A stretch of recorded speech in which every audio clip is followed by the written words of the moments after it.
Vem cá, Fênix, vem, agora é sua vez de tomar banho. Olha como tá limpo, cheiroso. Dei banho com sabão de coco, olha. Caramelo. Ai, como tá de lindo e cheiroso. Agora pode vir pra cá.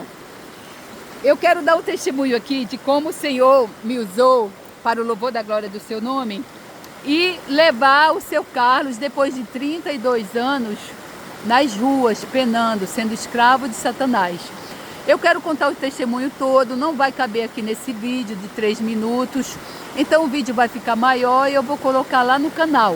Eu espero que você escute todo para você entender como é a providência de Deus, como a gente não vive aqui por acaso, nada é por acaso, tudo tem a sua destra poderosa envolvida. Eu estava com as bíblias dos Gideões, eu só tinha uma bibliazinha que eu tinha ganhado. E eu tentei entrar para os Gideões e não consegui porque eu queria mais daquelas bibliazinhas. Só que você só pode entrar para os Gideões se você for casado. E então, se você entrar para os Gideões, você consegue comprar as bibliazinhas de bolso por R$5,20. E então, quando foi 6 dias depois, eu fui presenteada na porta do meu trabalho com 18 bíblias dos Gideões. E então eu peguei aquelas bibliazinhas na sexta-feira, algumas delas, e fui para Tijuca para pegar meus óculos que estavam prontos. Só que eu já fui depois do trabalho. Então eu levei algumas bíblias para evangelizar. E quando eu cheguei na praça, que é tomada de pessoas de rua, seu Carlos foi a segunda pessoa, se eu não me engano, que eu evangelizei. E ele estava assim, muito caído, prostrado, e eu sentei ele e a gente começou a conversar. Foi aí que ele me disse que ele tinha sido um presbítero da casa do Senhor. Ele me falou que tinha caído porque ele tinha caído por causa de carnaval e mulher e pediu uma ajuda para ele se internar, para ir para um abrigo. Ele já tinha batido em vários abrigos, mas agora, por causa da idade, a lei proíbe, só pode se internar uma pessoa com 62, se eu não me engano. Depois disso, o Estado manda a pessoa morrer, ele não quer internar. Em lugar nenhum você consegue internação. Então, ele me pediu ajuda e eu falei, o senhor fica aí que eu vou na ótica pegar meus óculos e depois eu volto. Então, eu cheguei na ótica, peguei meus óculos e voltei. Quando eu voltei, eu falei assim, Deus, o Senhor me perdoe porque eu não vou passar lá, porque eu não conheço nenhum abrigo. Se eu tivesse um abrigo, eu levaria ele, mas eu não conheço nenhum abrigo. E eu sei que quando a palavra de Deus diz, quando a gente fala sim, sim ou não, não, ou não, não, o que passar disso é procedência do diabo. Então, quando a gente fala que vai voltar na casa de uma pessoa, fala que vai fazer algo por uma pessoa, e a gente tem um compromisso e marca um horário, a gente precisa cumprir. Mas eu pedi perdão a Deus e fui embora.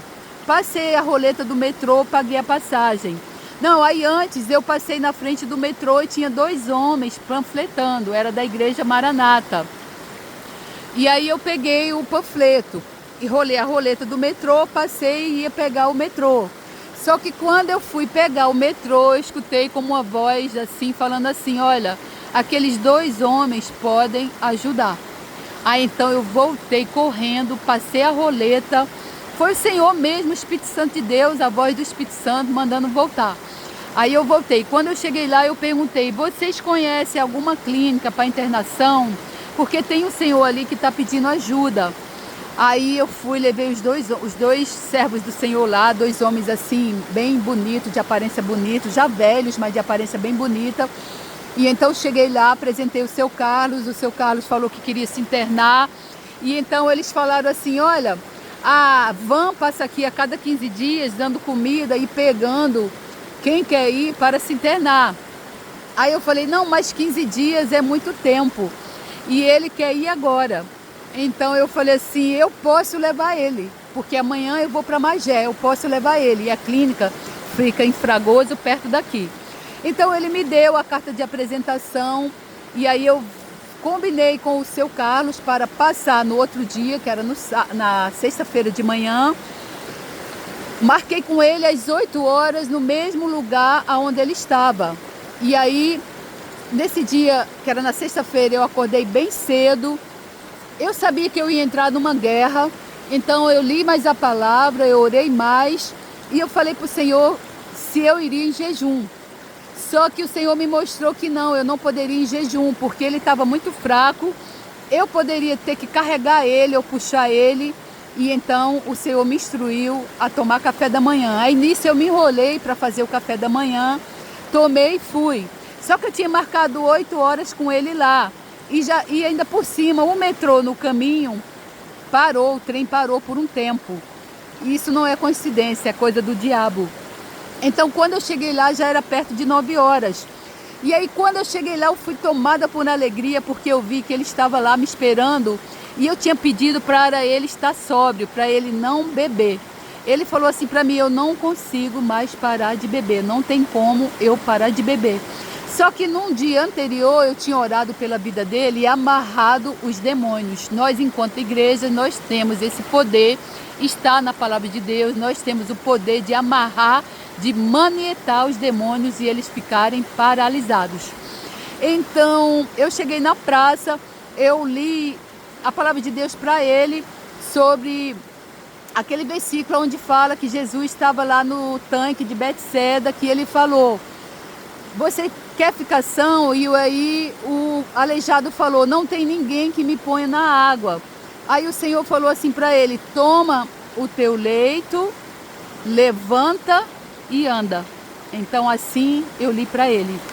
E aí eu pedi para ele se abrir comigo, confessar todos os pecados, porque a palavra de Deus diz para a gente confessar os pecados uns aos outros. E aí ele me contou o outro pecado que ele não tinha contado no dia anterior, que era que ele tinha pego o dinheiro da igreja, que ele era responsável e gastou com a pomba-gira, com os faróis ligados que o diabo mandou para ele. E então eu falei assim: mas o senhor, eu vi que ele tinha se arrependido, ele estava chorando, ele já tinha pedido perdão ao pastor, mas o pastor não perdoou. E então ele pediu para ficar até no banco da igreja, mas o pastor não aceitou. E ele também devolveu o dinheiro, glórias a Deus.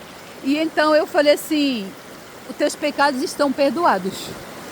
E o Senhor quer recomeçar tudo de novo? Ele falou sim. Aí eu fiz uma oração com ele, ele recebeu Jesus de novo como seu Senhor e Salvador, renovou os votos, o Espírito Santo passou a habitar ali nele, porque a gente, quando confessa o Senhor Jesus como Senhor e Salvador, o Espírito Santo passa a habitar na nossa vida.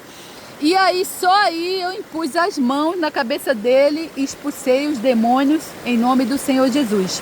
Lembrando que no dia anterior eu já vi várias manifestações demoníacas nele saindo.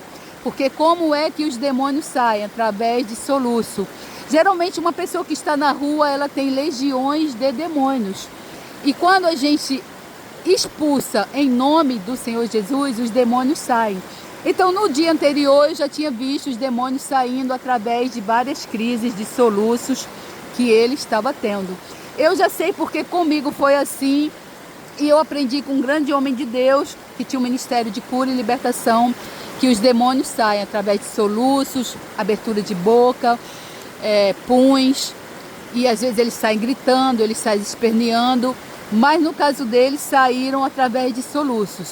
Irmão, se você não acredita, eu quero agora amarrar esse espírito de incredulidade aí que está sobre a sua vida, mesmo você dentro da casa do Senhor. Você não acredita em demônios, em expulsão de demônios e em amarrar demônios, e está na palavra.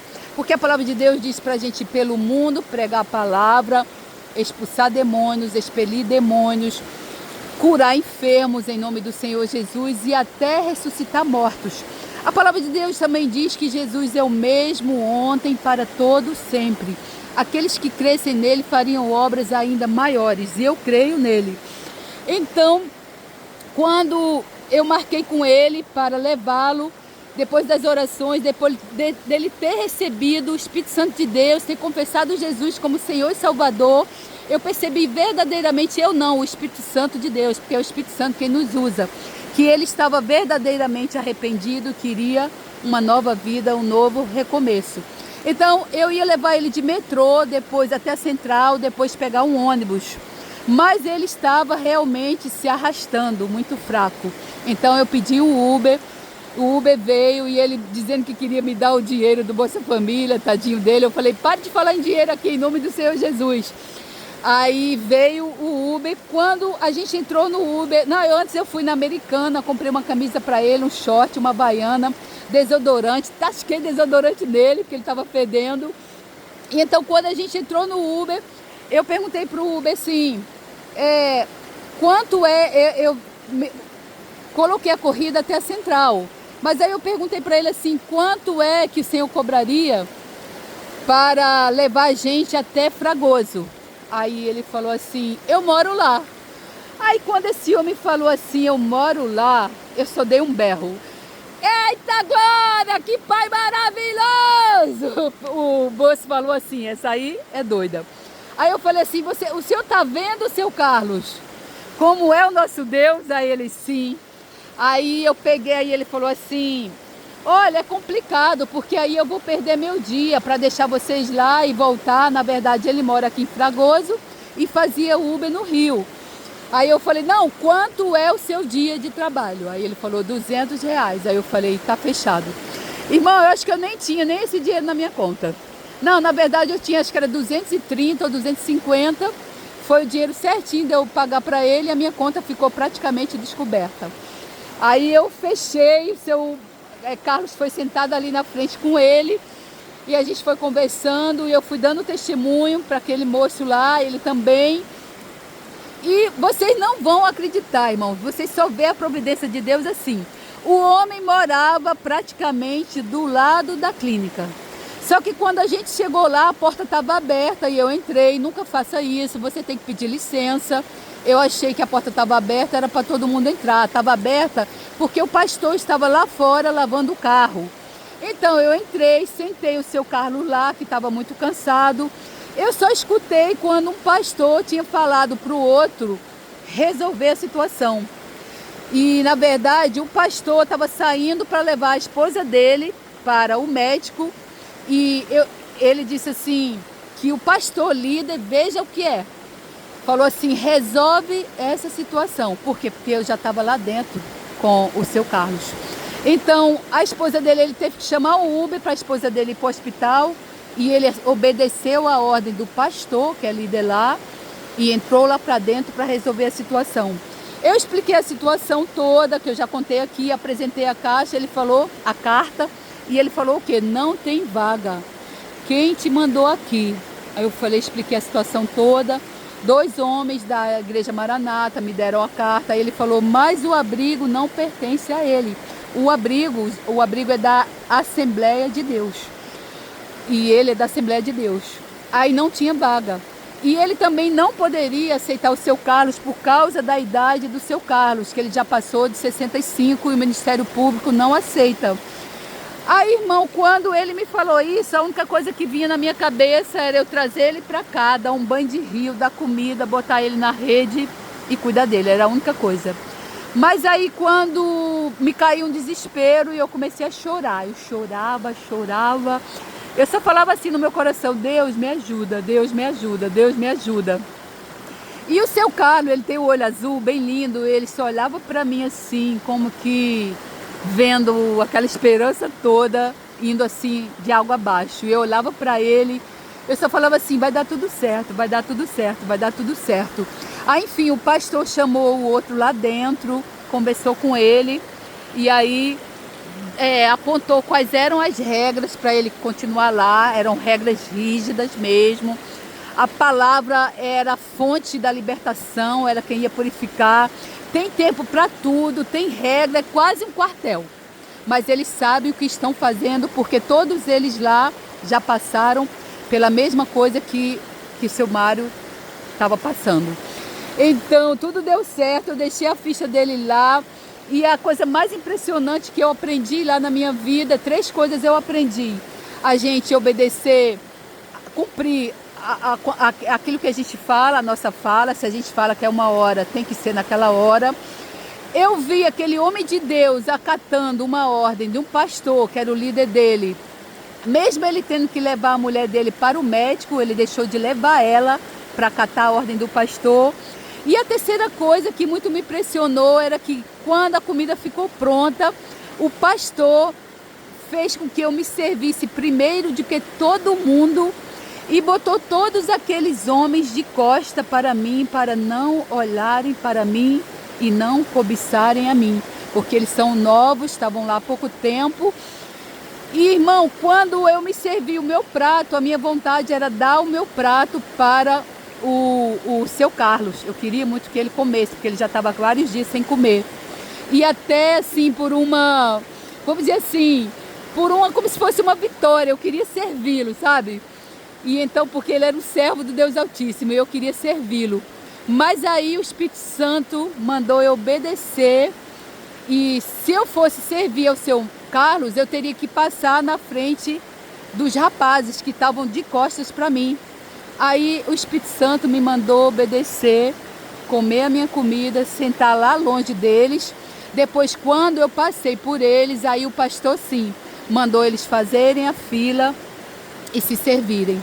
Vários jovens bonitos com uma vida destruída pelas drogas que estão lá sendo resgatados, e eu clamo sangue de Jesus sobre a vida deles e que eles saiam lá homens de guerra com olhos de fogo para ganhar almas para o reino. E eu peço orações pela vida daquelas 30 almas que estão sendo lá purificados pela palavra santa, pela santa palavra, pela palavra mais afiada de 2 gumes que penetra até a divisão de corpo, alma, espírito, medula, ossos, e com a data vênia do meu Deus, sangue, olhos e o DNA. Eu clamo sangue de Jesus sobre aquelas vidas e que se levante um exército pronto para a guerra. Que seja o exército de Davi, de 400 homens, se tornou um exército de 1 milhão que dava vida por Davi. Que esses homens saiam guerreiros de dentro daquele abrigo para dar a vida por Jesus para o reino. Porque Jesus se entregou por cada um de nós e você não deve mais nada a Satanás, porque todos os seus pecados já foram levados na cruz do Calvário e você foi comprado pelo alto preço, que é o sangue imaculado do Cordeiro de Deus. Glórias a Deus, e eu estou aqui pregando para as pedras e para esses totões. Fênix, agora vem tomar banho, é a sua vez, bora!